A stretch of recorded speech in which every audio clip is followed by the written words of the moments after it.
দোস্ত আমার একটা উপকার করছ না? কি সমস্যা হয়েছে তোর? দোস্ত আমি না অনেক বড় বিপদে পড়ছি, আমার কিছু টাকা দিয়ে হেল্প করস না? আমরা থাকতে আঙ্গ ভাই বন্ধু কোনো সমস্যা হইতে পারে? তোর কত টাকা লাগবে বল? বন্ধু 2-3 হাজার টাকা দে বন্ধু, আমি অনেক বিপদে আছি। আরে বেটা, এই কারণে তুই টেনশন করতেছিস বেটা? বেটা আয় না। বন্ধু চাইলাম 2-3 হাজার 5,000 টাকা দিলি, ধন্যবাদ বন্ধু তারে।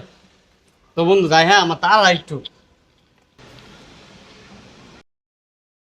কিরে উজ্জ্বল, 2 বছর হয়ে গেল তুই আমার টাকাটা দিলি না কেন? কিসের টিয়া?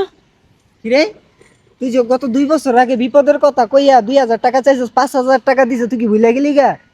ও ওইটা একবার মনে করে দেখছে আমি কথাটা কেমনে কইছিলাম। বন্ধু চাইলাম 2-3 হাজার 5,000 টাকা দিলি, ধন্যবাদ বন্ধু তারে। তো বন্ধু যাই, হ্যাঁ আমার তার একটু। বন্ধু তুই যে উপকার করছ সত্যি বন্ধু, তোর ঋণ নিয়ে আমি শোধ করতে পারবো না।